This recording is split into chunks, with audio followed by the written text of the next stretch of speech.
On a Sunday morning.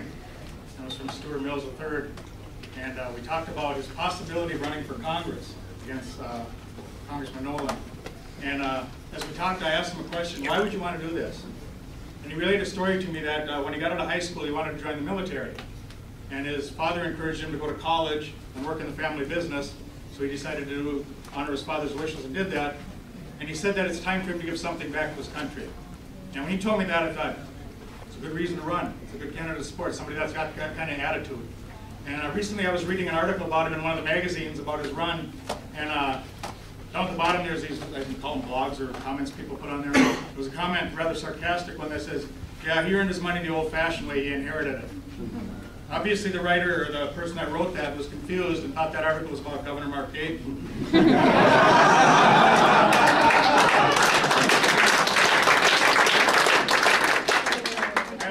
Stewart did own his money the old-fashioned way. He earned it, but through hard work and a good work ethic. And I know where he learned that good work ethic. He learned it from his dad, Stewart Mills Jr. Is Stewart Mills Jr. here today? He's actually working. I saw him this morning at the office, and he was working. Yeah. And he's doing like his father did, Stewart Mills Sr. He didn't just hand the keys to the store over. He made his son work. Stewart Mills Jr. made his son work. And that's where he got his good work ethic and his good business practices. In my opinion, that's the kind of person that we want in Congress. And it gives me great pleasure to introduce Stewart Mills III.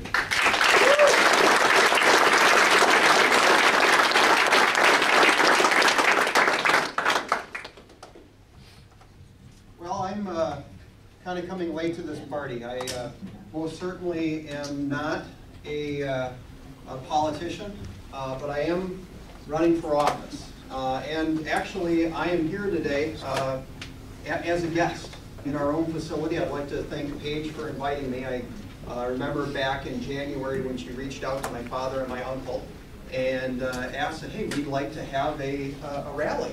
And my dad and my uncle said yes, and I had at that time no idea that I would be running for office. I would have thought that since, as Dale mentions, that I graduated from college almost 2 decades ago, that I'd be working the family business forever.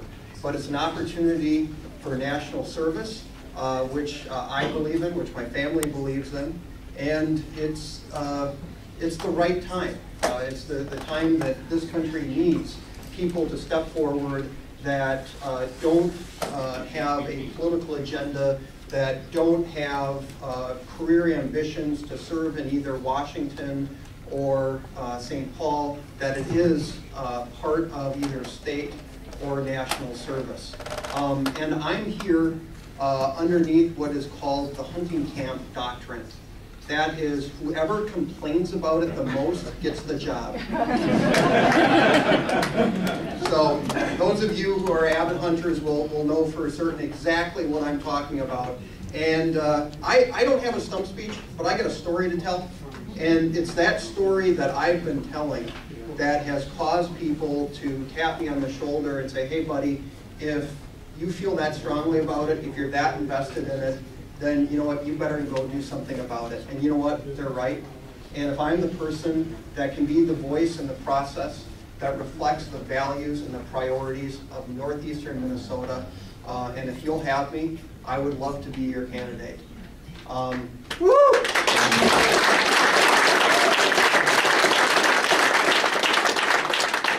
And you know, there's a lot of things we could talk about, but you know, it's going to be a beautiful day out there. But I want to tell you a little story about myself. A lot of people know me, know the Mills family. We've been in this community since the 1870s. I'm not going to bore you with the family history. It's all online. You can read it. But we came up to the corner of Gull River and 210 at the old lumber mill there. And my great-great-grandfather was the postmaster and one of the managers at the lumber mill. And we put down roots, and we've been engaging in family business ever since then.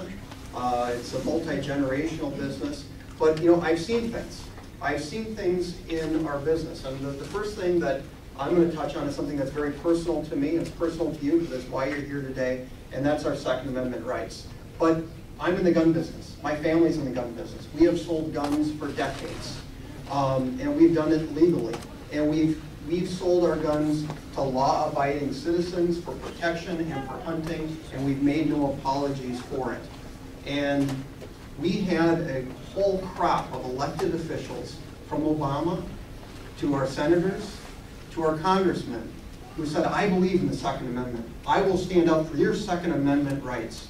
And then the second that they had an opportunity for political cover, they took it and lined up behind a gun control group that since 1995 has said our end game is Mr. and Mrs. America, turn them all in. We can't get that, so we're going to do it incrementally. We're going to take it piece by piece by piece, and we're going to use any political situation to our advantage. We'll say we're for your guns, we'll say we're for your rights, but then when we have an opportunity, we're going to turn on you.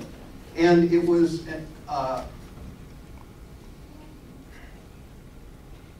think that I had a responsibility to be a voice to call bupkis on that, because there were a lot of things at play. There were three main things at play. The first of all is that I'm a father. I have young kids. They're kindergarten age. The things that happened at Sandy Hook and some of those other disasters, I want to protect our children. I want to protect my children. And what they were advancing would have left our children much more vulnerable. I mean, and they were batting around all sorts of ideas about, federal legislation to make all schools gun-free under penalty of a felony. Well, the people that were perpetrating these horrendous acts, they didn't care if it was a felony. And it's like, then we walk away from it, and we think that our children are protected. Well, you take a look at what we've done with fire safety since the 1950s. We've had zero children die in school-related fires. Zero. But what do? We have fire hydrants out in front of schools. We have fire drills. We have fire alarms. We have fire extinguishers. We have the fire department come in and give drills. I mean, because we take it seriously. Because we make it a priority to protect our children. But then when it comes to guns, it is such a political agenda where there is a political endgame where they refuse to sit at a table and really come up with common sense solutions that would really protect our children. And if you want to protect our children, you have to actually physically go and protect them. There's no pixie dust, there's no magic wands, there's no good intentions, and really at the end of the day, there really is no legislation that is going to deter those people other than an actual physical deterrent. And the people that understand guns, and I know that I'm in good company because, hey, listen, you can go out here and see the business that I'm in. I understand how guns work. I understand that one gun is not morally superior or inferior to another. In the right circumstances, they are all deadly. So you don't go and say, well, this gun, because it has cosmetic characteristics, that's bad, that's wrong, that's evil. But this one that I used to hunt ducks or deer with, because it's got wood on it, that's fine, that's fine. But what they're doing is they're engaging in the Mr. and Mrs. America turn them all in narrative of, you know what, we can't get all the guns, so let's just convince people that these are bad, even though they work exactly the same as this gun over here. And so I had to call bupkis on that too. I made my video, and of course, nobody has watched these videos because they only have 250 views, but I shoot competitively, and I was really proud that I had 200 to 300 people that watch me shoot competitively. But then I put that video on there because I wanted, it wasn't a publicity stunt. It was legitimately, I wanted to reach out to Klobuchar and Franken and Nolan and to let them know that, hey, this is a business that's headquartered in the 8th District in Minnesota, and we employ a lot of people. This is and we have a lot of customers. This is the bread and butter of our employees, which allows us to give them a paycheck and health insurance, and it's also the legal activity that our customers engage in. And I see, I'm very visual. I'm new media. I'm multimedia. I knew that if I was going to write a letter, that it was going to sit in the Congressional Post Office for 4 weeks getting scanned for anthrax. So I made a video where, listen, here's who we are, here's who our customers, here's who our employees are, and here's the facts of how guns actually work. And I heard none. Nobody got back to me. Not a single person. Never heard from Rick Nolan. His office is right across the street from my office. Never heard from him. Never heard from Al Franken. Never heard from Amy Klobuchar. But it blew me away because there's over 300,000 people that have seen that video. It wasn't a publicity stunt. Never thought in a million years that many people would watch it, because the stuff where, you know, I'm shooting 3-gun competitively and doing good, the stuff that I really want people to see, only a couple hundred people have seen that.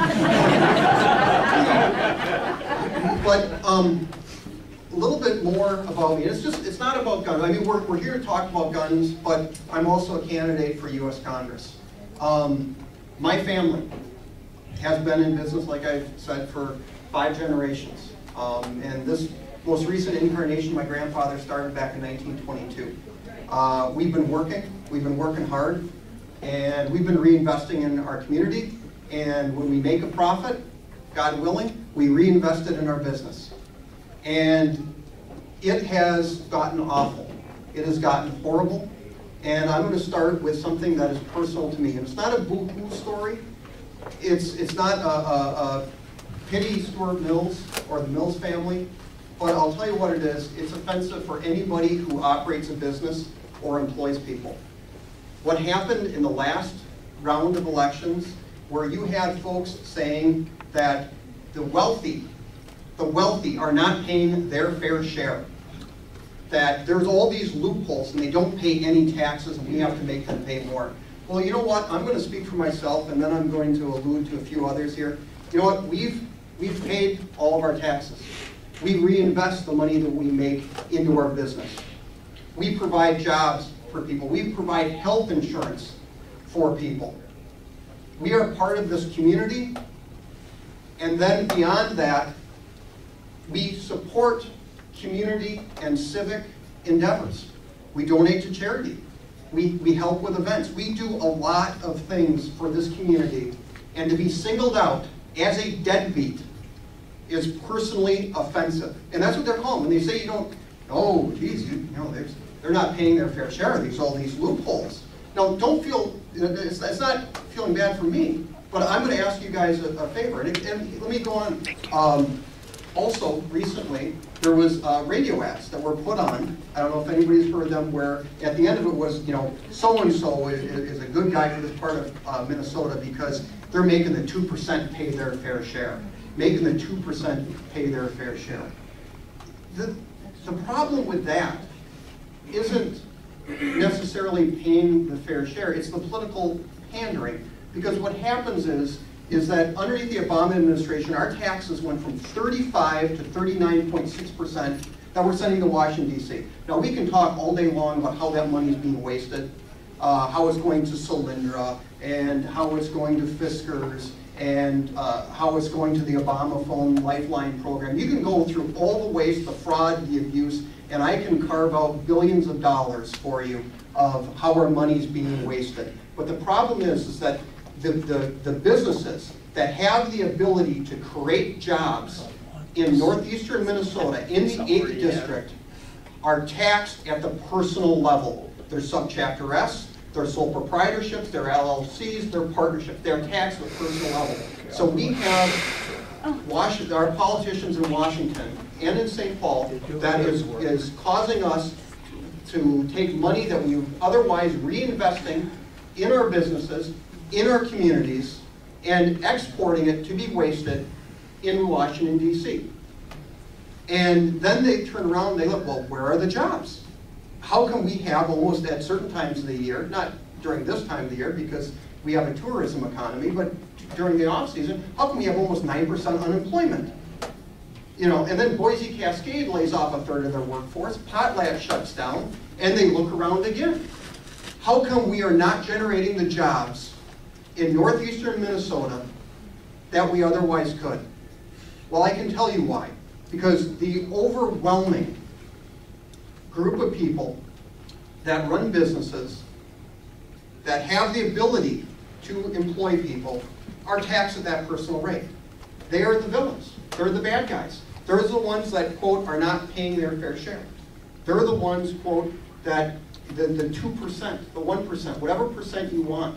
Well, you can look around this community, and it's just not You know, this, 'cause I can use myself as a personal example, because that is part of why I'm running. But there's, you know, a popular family in town that used to have a fishing magazine that now has a popular TV show. I can tell you they pay their fair share. The guy that runs the grocery store across the street, he falls in that category. He pays his fair share. He gives to the community. He gives to charity. He invests back in his business. The guy that's got the printing company over there, and that side, he invests back in his business. He's running 3 shifts. He invests everything back in his business. He's growing his business. He's bringing on presses. But the problem is that we're not able to generate the jobs that we need to get people off of unemployment, or to get the people that have given up on seeking jobs altogether off, to get them back into the job search. You know, we cannot vilify the small, medium-sized, and larger-sized business people anymore. We can't take shots at them. We can't call them deadbeats. And the next time you're at an event and somebody starts talking about loopholes or paying their fair share, please, for me, as a favor, ask them, who are they?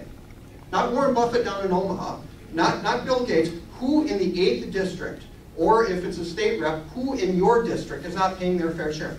Ask them. Just say, I want you to name names. Because I can name names of everybody that is paying their fair share, that's reinvesting their business, that's given to charity, that's given to their church, that's given to their community. I can tell you who those people are. I want them to tell me by name who the people are that's getting the loopholes. Because quite frankly, I think they're lying to you. They're lying to you because they're trying to score political points, and they want that quick soundbite to get people that really aren't paying that much attention to vote for them. And we need to take that away from them, because when we're able to take that away from them, or they're vilifying the folks that have the ability to create the jobs that we really need in this part of northern Minnesota, we'll come to the table and sit down, put the rhetoric aside, and say, listen, this is what is really going on, and this is how you really create jobs. Because St. Paul has never created a job in its entire existence, and Washington, D.C. has never created a job in its entire existence. We don't have big corporations up here.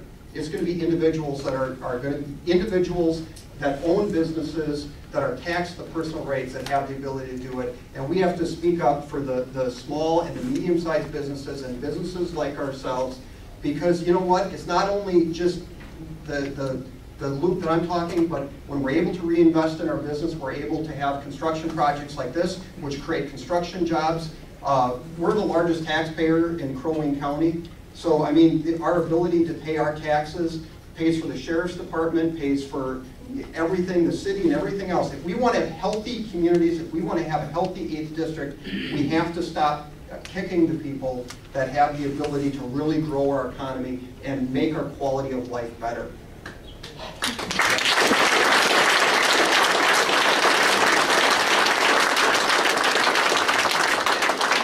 And then the last thing, I know we got to get out of here. It's going to be a nice day. I promised you I was going to be brief, but sorry. I am the plan administrator and the fiduciary of our company's healthcare plan, the Mills Company's Employee Welfare Benefit Plan Trust. It's a mouthful, but we're a self-insured plan. We've done some very, very creative things with it. We actually came up with a contribution reimbursement program in which we allowed our employees to buy their contributions down to zero through healthy lifestyle, not smoking, right blood pressure, body mass index, you know, the whole online health assessments, exercise care. We came up with 6 different metrics where if they engaged in all of those and they were healthy, they could buy it down to zero. We were actually in I think a year. We had 1 year, maybe a year and 2 years, but anyways, we were able to rebate. Actually, not only were we able to keep our costs flat, it went down and we rebated money back to our team members. And it was a great system. Obamacare happened, and you know what? I can explain this to a junior high school student, and he can understand it. The healthcare economy is broken down into 3 different metrics: supply, demand, and delivery. And what Obamacare has done is it's decreased the supply of healthcare. It's done nothing to change how we deliver it, and it has increased the demand. And anytime that happens, you're going to have costs go through the roof. And so I was speaking in Duluth on Tuesday, and I said that we have the best healthcare on the face of the planet. And somebody stopped me afterwards to say, you know what, I disagree with you. Very nice guy. not combative, but really he wanted to have a really good dialogue, and it was a good conversation. He goes, I disagree with you. Why do you think? And I said, well, because we have Canadian health ministers and the presidents of provinces that when they have something that they really need to have done that threatens their own life, even though they're running the Canadian healthcare system, they come over here. We have people flying into the Mayo Clinic for procedures from the Mideast and all over the world, heads of state. You know, that's just here in Minnesota. I mean, you take a look at what's New York and Florida and California. I mean, they're coming from all over the world. But our problem with healthcare is not quality, it's access to healthcare. And somebody that has run a $34 million health plan, the Mills Company's Employee Welfare Benefit Plan Trust, it's a $34 million plan. We serve 6,000 plan participants. You do not increase access by diminishing the supply and increasing the demand. A 14-year-old can tell you that what is happening with Obamacare will not accomplish what they say they've set out to accomplish. All it will do is it will create a rationing situation, it will increase costs, it will have the opposite effect. And it is something that needs to be repealed and replaced by, quite frankly, just the opposite of the direction that they're going, because healthcare is way more important than to have government or government bureaucrats come in between you and your doctor. It is very personal, and it needs to be treated like personal. There is improvements that can be made. There's improvements that have to be made, but they have to be made incremental, because taking over 1/5 to 1/6 of our nation's economy in one fell swoop is an overreach. And it's an overreach that's going to swamp this boat, and quite frankly, they've realized it, and they're pulling back on individual components, including the employer mandate. And if anything is an endorsement of the criticism of the plan, it's the actual actions that this administration has taken, because they know it's going to blow up in their face because of the train wreck. So anyways, in closing, and I know I'm long-winded, I'm not, like I said, I'm not a professional politician, that wasn't a stump speech, but I just wanted to take this opportunity to tell you guys who I am, why I'm running, what my issues are. I believe in this country, and you know, the kids here remind me of my own children, and I don't want to leave $17 trillion worth of debt to any of them. Our debt service is 6% of our national budget right now, and interest rates can't get any lower than where they are. They can only go up when they go back to historical rates. That $400 billion we're paying a year in interest payments is going to turn in pretty darn quick, because you know, first of all, the interest rates go up and we keep adding to it. We're looking at $800 billion. $800 billion before too long that we're going to be paying. And if we don't get to a balanced budget, we're going to leave our children a country that's going to look a lot like Greece or a lot like Cyprus. And we can't do that, because we are the best country on the face of the planet.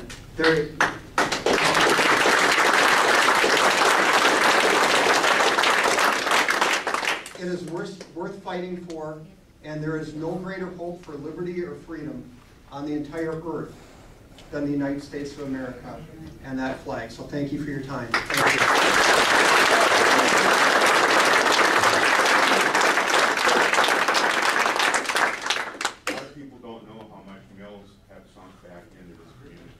I personally want to stand up and say thank you.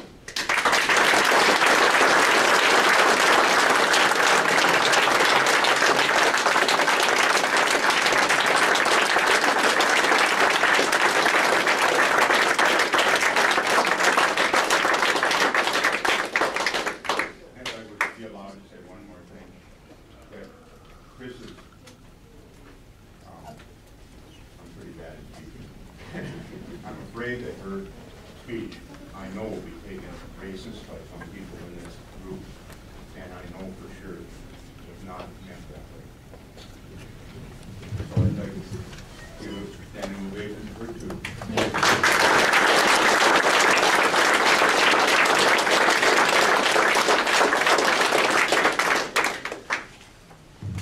No, that was awesome again. Thank you very, very, very much, Stewart. This is a